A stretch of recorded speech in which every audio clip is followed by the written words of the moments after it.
And this session is speaking on how women leaders foster an atmosphere of innovation in Indian education landscape. You can see we have such a wonderful panel, such an eminent panel for the day, starting from Dr. Shilpi Kiran Benle. She is the director of KCES Institute of Management and Research, Jalgaon. Will be the moderator for the session. Shilpi ma'am, welcome to this forum today. Very proud and glad to have Dr. Pankaj Mittal ma'am as the General Secretary of AIU over here. I'm privileged and honored to have you again in this forum, Pankaj ma'am. Rajita Kulkarni ji, President of Sri Sri University, Cuttack. Thank you so much, Rajita ma'am. Welcome to this panel again. Dr. Nidhi Singhal, Director, Global Institute of Technology, Jaipur. Welcome, Dr. Nidhi. Dr. Kiran G. Reddy, Principal and Founder, CEO, AIMS Institute, Bangalore. Welcome, Dr. Kiran Reddy. And Dr. Indu Sharma, Director, JIMCA, and Dean Strategic Management and Planning, ZES, Pune, Zeal Education Society. Welcome so much, Indu ma'am, in this panel. So I could definitely start by introducing everybody, but I don't want to delay in introducing everyone, as we'll be flashing the speaker's profile over here. So over to you, Shilpa ma'am. Kindly take over the session with this eminent speakers for the day. Thank you very much, Chandanji. I am very much thankful to ASMA for giving me this opportunity to moderate this very wonderful session on women leadership and how women leadership can foster innovation in the Indian institutions. So it's a great opportunity for me also, and I hope all panelists, they are ready with their with their discussion. And Chandanji and Rahulji, really a great. How much time shall we take for this panel discussion, sir? Hello. You have to unmute, sir. We gave you 15 minutes late, so you have right to end 15 minutes late. Okay. Okay. So 6 speakers of the day from Rajita ma'am, Pankaj ma'am. मैं माफी मांगूंगा ma'am, आपको जितना time लेना है please लीजिए. Please have a wonderful discussion for this day. Over to you. Okay, thank you, sir.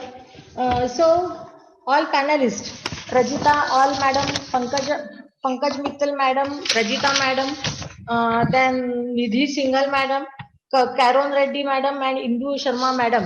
Shall we start with the session? Okay. Please go ahead. I would request Kiran and Sharma to kindly on your video, please.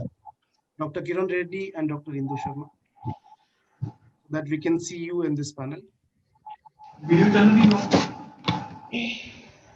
Our topic is how women leaders foster an atmosphere of innovation in the Indian educational landscape. And the sub-theme or subtopic of this session is how girls can be encouraged to break barriers through innovation and education. This is the topic. When we talk about the women and the girls, actually women have a lot of capacity. What we are listening from the sessions which are continuing from 1 o'clock.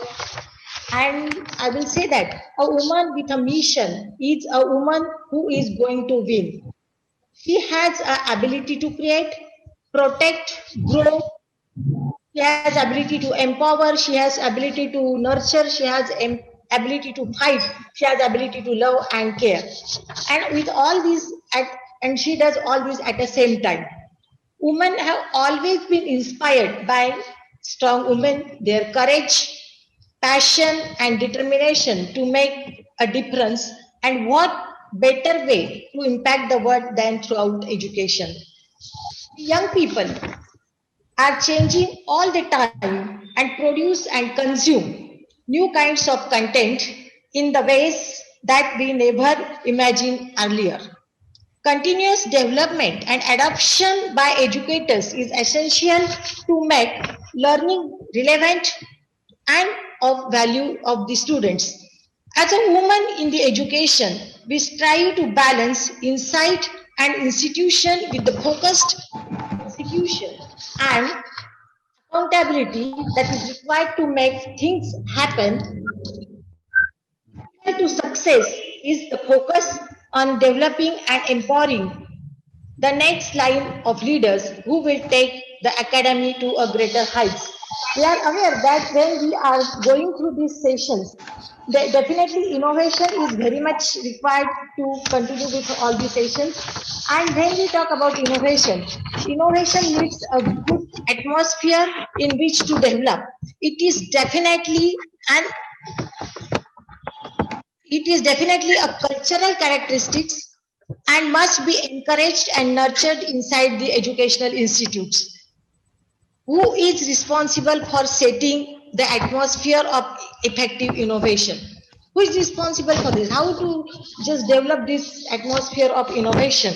Yes, we the educational leaders, we are responsible to develop an innovative atmosphere in the institution. I think the I think of the expression that don't put new wine in the old bottles. Don't put new wine in the old bottles. When talking about innovation in education, the world is changing. However, people still teach and learn in a way that was invented in the Industrial Revolution. It does not work anymore. And with this particular innovation in education, which encourage the teachers and students to explore research and use all the tools to uncover something new. Nearly one sixth of the world's women live in India, and many of them have add-on high officers like that of President, Prime Minister, Speakers of Lok Sabha, Leader of the Opposition. Yet there are innumerable women who rarely step outside their homes. And women in India face many challenges to women's leadership in India. I address first question to Dr. Keron Reddy. Madam, the question is, what are some of the challenges to women's leadership in India? Keron Reddy, madam, please. Good evening to all the panel members and the moderator of this panel. It's my privilege to be here. And as everybody has been since 1 o'clock today, we've been talking about the challenges faced by the women leaders. Is, I think, almost the similar kind of thinking all of us have. And one is the work life balance, and the other one is the glass ceiling effect. Though one of the panelists said that the glass ceiling effect is not very obvious in the education sector, I feel that there is a glass ceiling effect everywhere, and we women have to become more stronger and understand what are the skills we need to develop and how we needed to, uh, overcome the glass ceiling and then, make sky as the limit. And most of the times it also, like, most of the women feel that like they need cooperation from the family members, from the society and all. I think we need to keep all these aside, start believing in us, start believing in ourselves, which will definitely enable us in achieving our goals and become very effective and efficient leaders. My experience in the education field for the past 3 decades is that there are barriers, many barriers, social barriers are there, and we just, have to know how to, overcome these barriers. And the self motivation, the courage, the understanding of the things across around us, and just, bring in a coordination amongst all the factors which affect you to work as a leader, to function as a leader, is what I think we need to understand. And I think sky becomes the limit. This is my experience.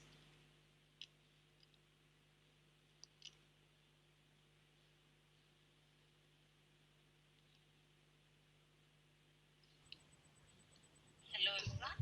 Yeah. I think like this is what I can sum up like saying that, it's your self motivation, believing in yourself, and, understanding the societal barriers, and, to come up with the ways and think out of the box how to just, be an effective and efficient leader is what I think, and one more thing is like the ability to just form teams who will look up to you in cooperating with your in realizing your vision is, I think, the few things which I feel like are the challenges which can be overcome. The challenges are basically the same thing, like, we have this work-life balance as women.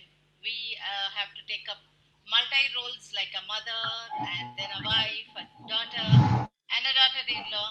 And I think, we need to understand how we can cope up with, and naturally we women have that multitasking capabilities, and then I think we are quick graspers, and also we have the capability to, to withstand any kind of a pressure and then emerge victorious. These are my offerings. Yes. So very good sharing from you, madam, about the challenges.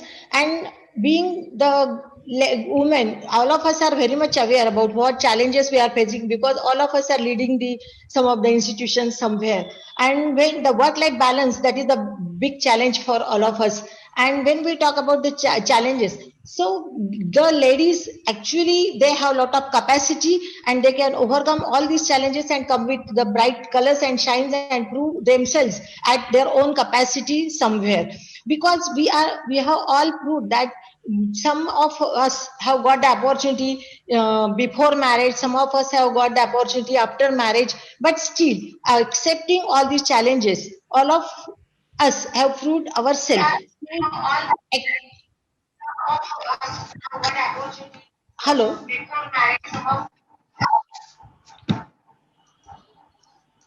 Something is disturbing somewhere. Hello. Hello.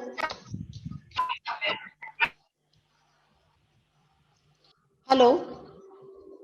Hello. Am I audible to all? Yes, ma'am, you are quite audible. Yeah. So these are all the challenges. And when we talk about the women actually in education field. With camera. Hello. What is happening in between? No, you are audible, Shilpa ma'am. Please continue. Yeah. Camera Okay. चालू तो करो. I think all of us mute ourselves while the others talking. इसको मेरे को zoom इसमें जाना.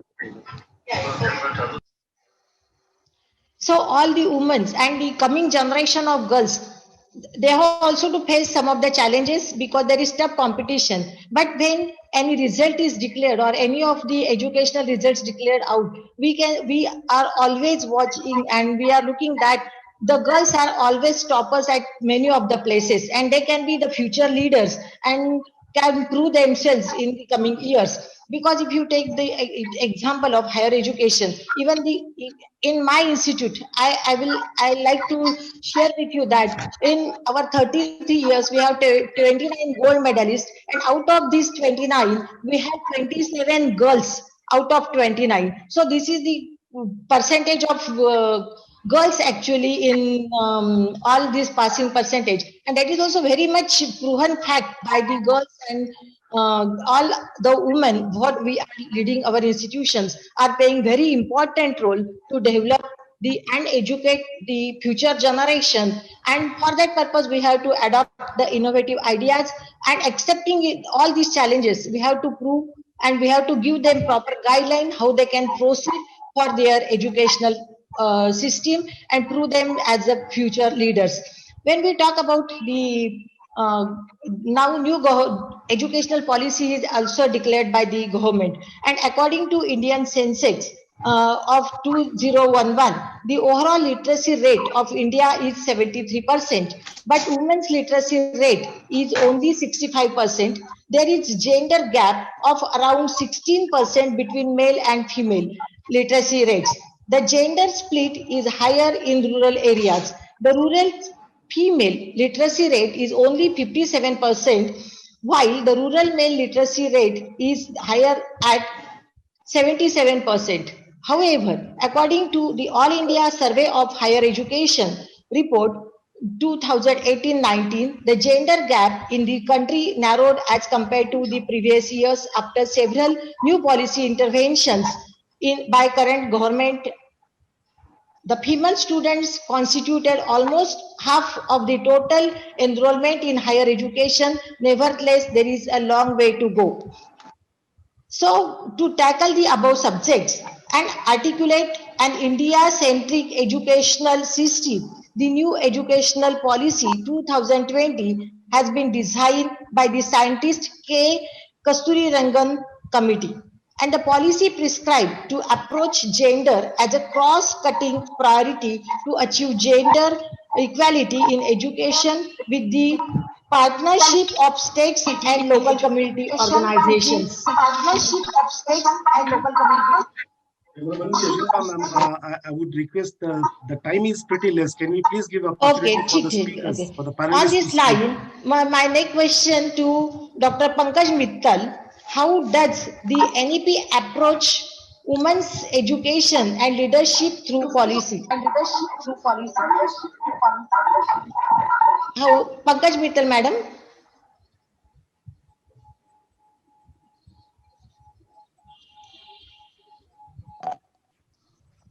Am I audible now? Yeah. Okay, thank you. There is some issue with the laptop, I think. Thank you, Shilpa ji, and thank you, Chandan, and thank you, Esma, for inviting me here.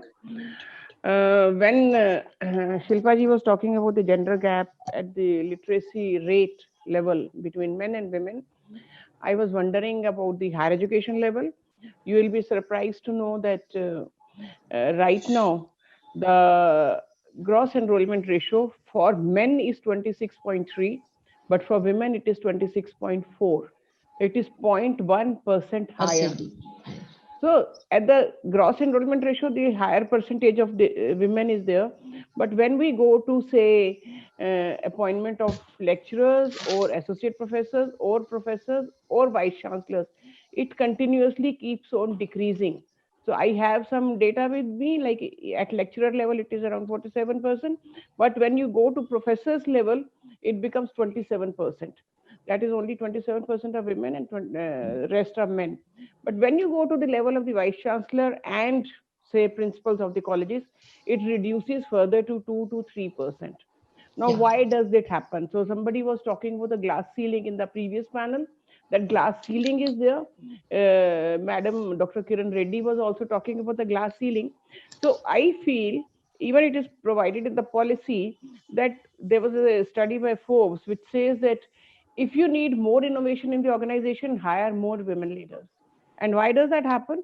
Because you have seen the data that only 2 to 3% are women. So the number of women who are able to break that glass ceiling is so low that the people who are really breaking the glass ceiling, they have to be the best. So the ones which are reaching to the leadership position, they are the best of the lot. So they have to be special. They have to be the ones who can really bring in innovations in the organization. Plus, Induji, aap kahan? Plus, the issue is also that the women are better managers. They are multitaskers. They can take care of the family. They can take care of the office. They can do multiple things at a time. They are smart managers. They can do working in a better manner. They are better negotiators. They have more patience. So all these qualities which the women have, they make them better leaders, and the leaders which can create more innovations. They can manage the human resource in a much better manner. So all the issues which relate to women with regard to say stereotyping, in which we feel that the women are prone for doing certain type of jobs, maybe low end jobs, not the high end jobs, or the attitude where the women feels that we are not as good as they are, or the glass ceiling. So if all these three the women has taken care of and reached the leadership position, I'm sure they will be sort of promoting innovation, and the innovations will be more in those organizations in which women leaders are there. So we must promote more women leaders. So one more point, madam, how this new educational policy, in this new educational policy, are there any is there any consideration for girls' education? See, there is a lot of consideration for girls' education. Women has been given preference. Like there is a lot of in the policy, it is recommended that the innovative approach to education should be followed. There should be a sort of room for creativity, curiosity, problem solving, application oriented studies rather than only the rote learning. So for all this, women education has to be promoted, because unless women education is promoted and women leaders are promoted, we cannot achieve the recommendations which are set forth in the national education policy. Thank you very much. It's a very good thing that women have capacity to foster innovation in the organizations, whether it is educational institution, and we are there, that we have to prove somewhere that yes, innovation in teaching pedagogy, innovation in what we can say, now the policy has introduced incubation centers also in the organizations for the innovative ideas of students in the education to develop the entrepreneurship and all. And because of that, the educational policy will definitely prove to be a very good strategy for women entrepreneurs as well as girls education here over, and can give ideas to for their creativity that can be there over. Another thing that when we are talking, we are in the word of STEM, that is science, technology, engineering, and mathematics. Ma Jemison, the first African woman astronaut in the space. Don't let anyone rob your imagination, your creativity, or your curiosity. Powerful, profound, brilliant, Ma Jamison says she has lived a life most Renaissance leaders would envy, and most scientists only dream of accomplishing. Not only is Dr. Me Jamison as an astronaut, she is a chemist, she is biologist, she is linguistic, she is accomplished dancer, and she is humanitarian. However, it all started with her being an inquisitive young girl from Chicago. So in this way, we are talking about how girls can that. And Marie Curie, she was also taught that the way of progress was neither swift nor easy. Female STEM superhero, first woman to win Nobel Prize, the only woman in history to ever win it twice, and only human to ever win a Nobel Prize in different sciences. So taking into consideration these facts, I address next question to Dr. Nidhi Singhal. How has women's participation in STEM impacted innovation in Indian education? Yeah, thank you, Asma, and thank you, Dr. Shilpa, for this opportunity. So, when we talk of innovation, it's such an overused term, isn't it? Yeah. Everyone these days is striving to be innovative, is promising innovation, is encouraging others to innovate. But if you think about it, it's overused for a reason, because it's the only single word that encapsulates everything that is exciting in any industry, a goal to shoot for, because it means you are different, you are magical, your ideas are new. I hope you agree with this. Now, Yeah. India has a rich history of women scientists and mathematicians. Women's leadership style is inherently, I believe, better at encouraging innovation. There's a lot of research around this. It is still a bit debatable issue, and it has been found that women are more inclusive, more trusting, and share knowledge to a greater extent. But what I have seen, that contribution of women in any field has been as worthy as men, but somehow that contributions are not much talked about or have been forgotten with time. Women have made important contributions to research and innovation in the countries, but their potential remains largely untapped. Though they constitute a good portion of the research workforce, their progress across the scientific and the technical field has been uneven. They also don't have much access to the senior position. Not only in the developing world, developing country like us, women are universally underrepresented in science and technology. What I've seen, that boys are, I believe, 3 times more likely to receive a STEM toy than girls. Attributing required traits for STEM with boys, we see that subjects such as engineering, computer science, embodying machines, they are associated with masculinity, which should not be the case, and it isn't the case anymore.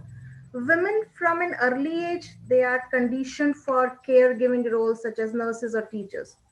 This indicates that changing perceptions about opportunities in STEM needs to begin from early age onwards. They have Women have strikingly confirmed their intellectual abilities and wide range of skills. It is now time to eliminate the remaining obstacles that keep them from becoming fully involved in the work, including leadership of science and technology, innovation, and globally capacity building. It is a time for world to realize and accept the fact that women's contribution and efforts cannot be ignored any longer. Today, women scientists are playing a leading role in strategic research in the fields of biotechnology, space technology, and information technology as well. So I'm happy that in the new education policy, they have started planning to start STEM subjects at the school level. So women are getting more motivated to opt for these subjects because if given a chance, they are doing wonders and they'll be doing wonders in the time to come. That's my take on this. Okay. Thank you very much, madam. It's really great. Women have always the capacity and they have proved themselves in science and technology also.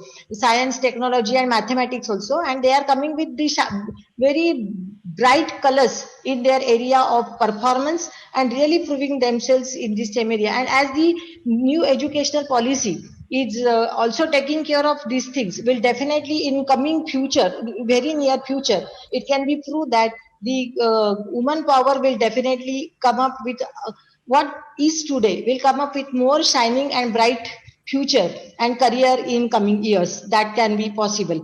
So a leader can very good contribution from your side, madam. So the leader can transform on atmosphere in institution for the better and ensure success for both students and educators. As an education leader, you should take time to grow practical skills, style to meet the complete demands of your community and try to embody the qualities of effective leaders. While you are making positive changes around you, it is always important to continue evaluating and improving your own leadership. Madam Rajita Kulkarni, can you please highlight on the question that is what are some of the ways in your institution you have worked to create an atmosphere of innovation for students? Thank you, Dr. Shilpa. And it's really great to be with such illustrious women leaders in the field of education, Chandan and the whole team.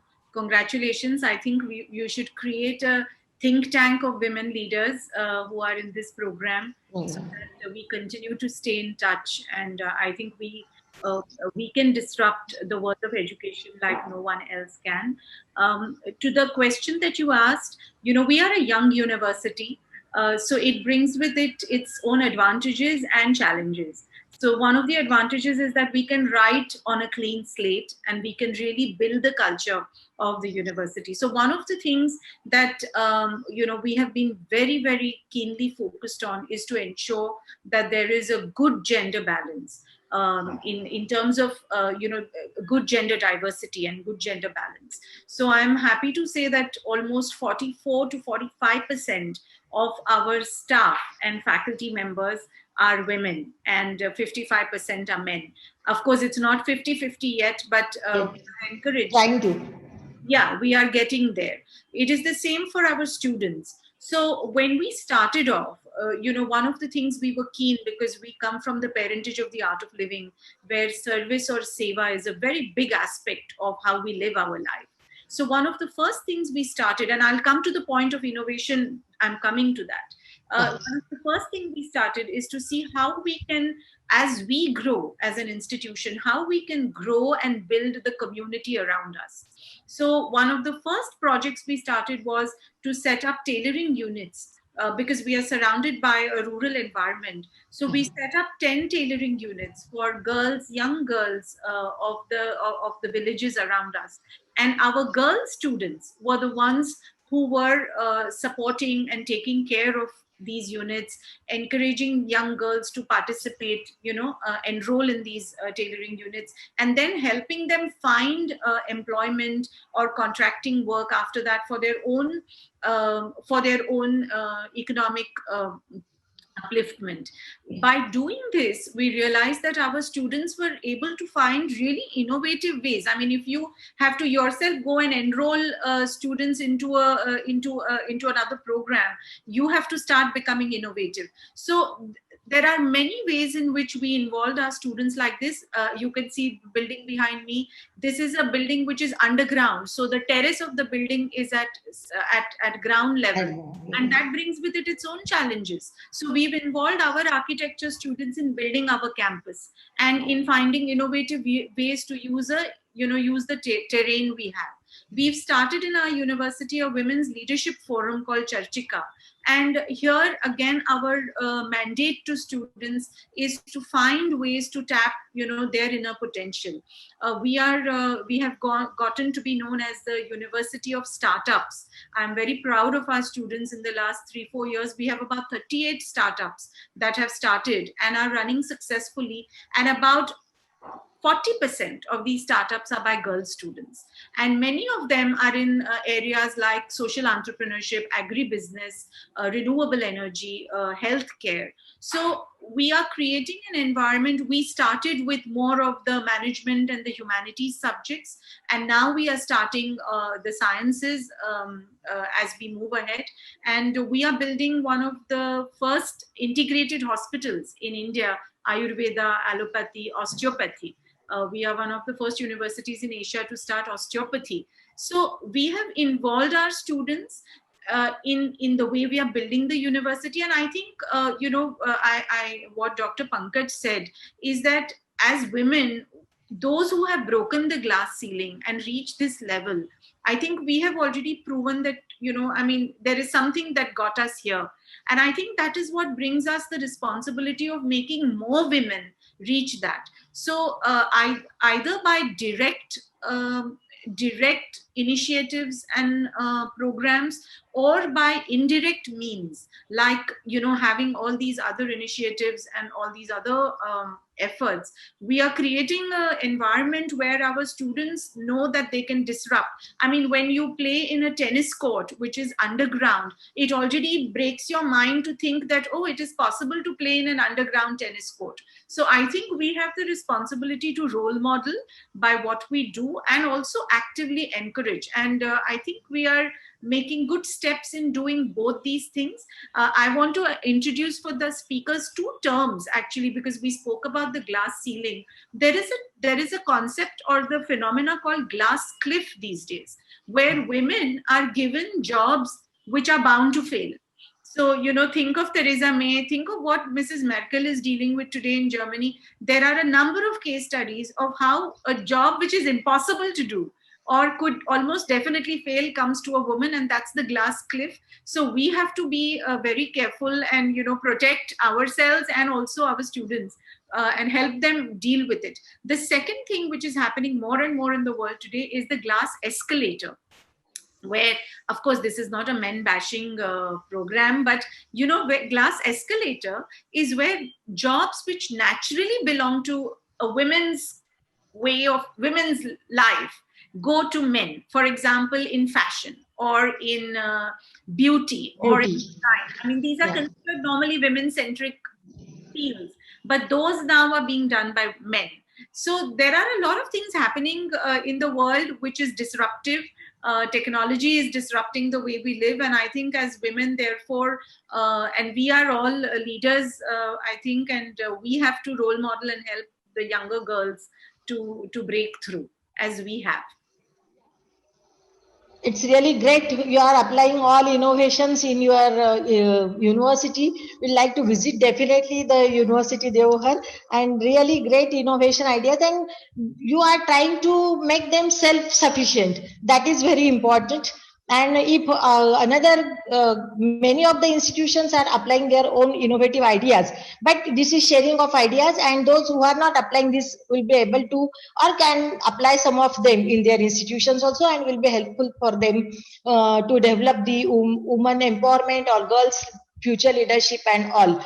So as we are running ahead the time, the next and last question is, the innovation leads to creative mind, and creative mind come with innovative ideas and convert them into women entrepreneurial skills.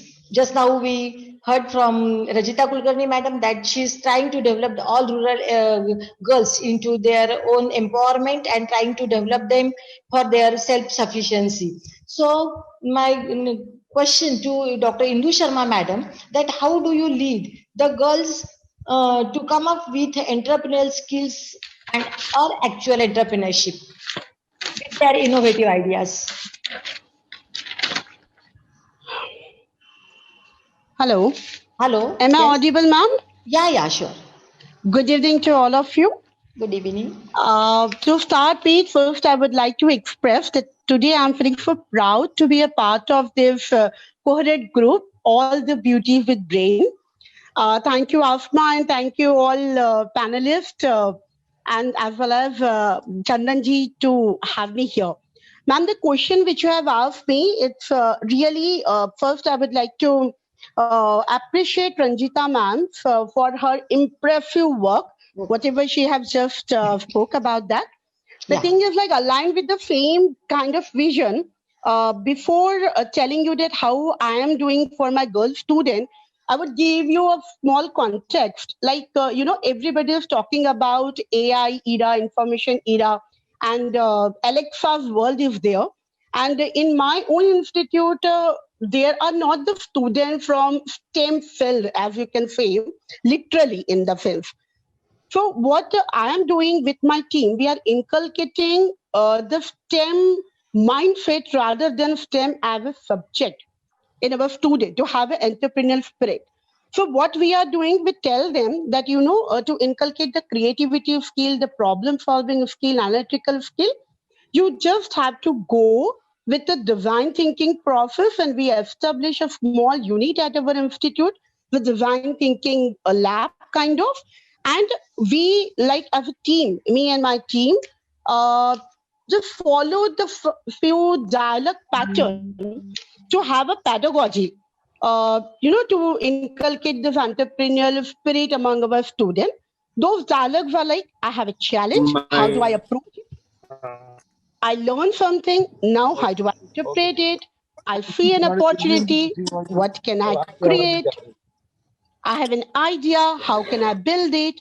I tried something new, how do I make it evolve? So we make their mindset that failure is normalized. We just ask them that consider your failure as one step towards your success, and you people just allowed to do mistakes. You people allowed, to try at least once. So in this way, we are inculcating the entrepreneurial spirit among our students. To here, I would like to quote you a few things like in my institute, there are the students who are from rural background, and many of them are facing the problem with the financial or the economic background kind of thing. So we have earn and learn scheme at our institute. We just analyze and counsel them that what are their strengths. Accordingly, we counsel them through our mentor session. What can they do to earn the parallel income through the YouTube channels or blog writing, this kind of skills we are inculcating in them. Very good. So it is important that to make self-sufficient to the here as we are talking about girls and make them financially sufficient. It is important to develop entrepreneurial skills among all the I will not say only girl students, among all the students. But being topic is related to girls and women, like I will say that it should be there to foster their own imagination, their idea generation and all. And I will suggest that at the same time, we can give them how to make the business plan and how to proceed in that and what are the opportunities available there. If that this can be provided, we'll definitely come up with their own plans. And as madam has said that some of the students, they have their own startups in their institutes. That is very great idea, and it starts at education level only. It will be definitely great addition in the girls' career and their bright future. But if they in future, they definitely have the great support from their families to come up with their own creative minds. So in this way, talking with these innovative ideas and innovation, is anyone want to contribute something? All participants, please. Someone has to contribute somewhere. I feel that at our institute, at AIMS Institutes, we Yeah, partnered with ISB Hyderabad. madam, you are not audible clear. Am I now? Yeah, Am I now? yeah. See, I would like to add that, we create an atmosphere where the girls are motivated, they're Yeah. inspired, and we Inspired. become exemplary as women leaders. And give them the proper mentorship, and then put them to the right kind of a networking. They will be able to really, they'll be confident to just start their own enterprises. And also, like, as women, we have that sympathy and empathy, and then we respond to the societal issues.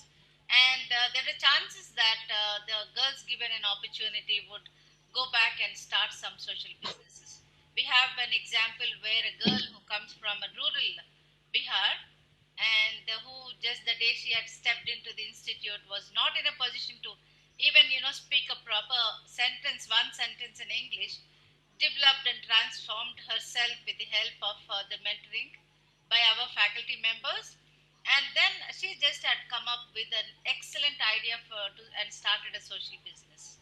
She just started an enterprise where the workers of the roadside, where they do those clay images and all, she just took them, and then she just gave the confidence to them that they can sell all the products to her, provided they cannot expect any wages from her, but they can have a share in the profit.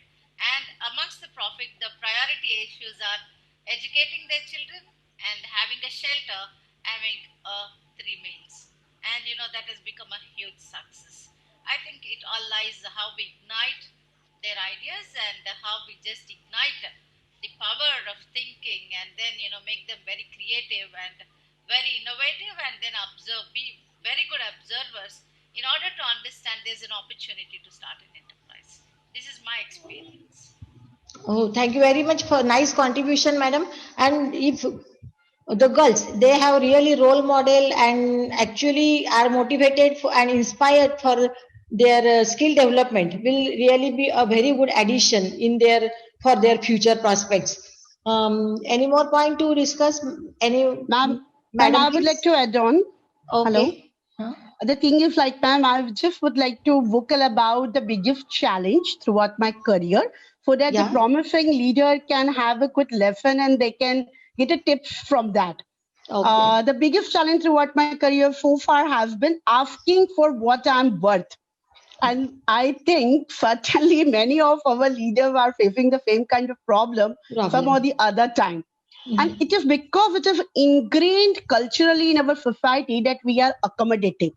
Yes, I do agree that we are accommodating, but we are accommodating the culture, pattern, style of working, people, ideas, but it doesn't mean that we accommodate biases, the exploitation. So my suggestion as well as tips to every promising woman leader who are in pipeline to have a leadership role, they should add on in their skill catalog the skill of defining your worth and stick to it. Take your stance. That's the only thing I would like to ask you. Please work on the skill how to define your worth. That's it, ma'am. Okay, thank you very much. Yes. Yes. A point here. That's really wonderfully said, Dr. Sharma. Thank you, ma'am. Two points here. One is all of us who are on this panel are, definitely with our experience, we can contribute so much to those who wish to learn. I want to offer that we should mentor our younger professors, younger girl students, and Chandan, I would like to offer myself to mentor. I can take on three candidates to mentor pro bono. And, I think all of us, if we take some time to mentor other younger girl professionals, I think that's a very big contribution. And my second suggestion, again, for all of us who are leaders in our institutions, is this is a chance for us to make women-friendly policies in our institutions. Whether it is for young childbearing age, or whether it is for a later stage when you deal with elder care problems. I think if we are in a position of authority to make this difference, I would urge all women leaders to take this opportunity to create gender-friendly policies in our institutions. I am doing my best. Sometimes it is always not possible, but I think intentionality of our leadership is very key. These are the 2 points I would like. That is very true, madam. We should be very much friendly with and gender friendly. But at the same time, what happens is all of us be facing the problem. If you give some flexibility to the women teachers or the youngsters, again the men teachers, they always come and they compare always with them with their strategy and all. So how you have given this flexibility to this teacher, that teacher, and that teacher? So always comparison starts there. So that can be another problem. Do you have this? No, I think this is the time to think about possibilities. Nothing disruptive you do comes without problems. And if it's objective, transparent, and effective initiative. So very nice discussion for this session about the innovation in educational policy and how we can foster the atmosphere of innovation in Indian educational landscape. And all the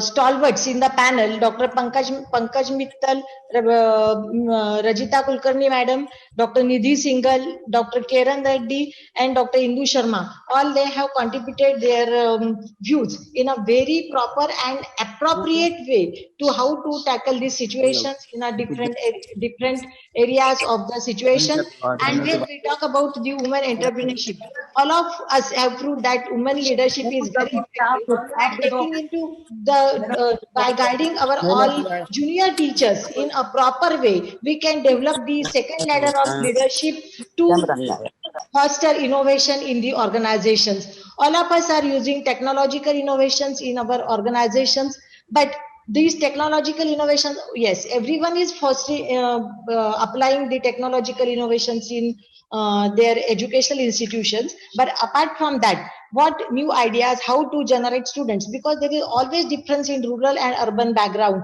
and develop rural students is really a challenge, big challenge, and how to develop them is again a big question mark. But due to time constraint, we will stop here, and if in next year or when the ASMA will organize such type of event, if given the chance, we'll continue with the discussion about rural and urban background and how to foster innovation for rural students and all. We'll come with this idea in next time. So thank you very much, ASMA, for giving this opportunity to all of us, and we tried at our level best to contribute in the given topic.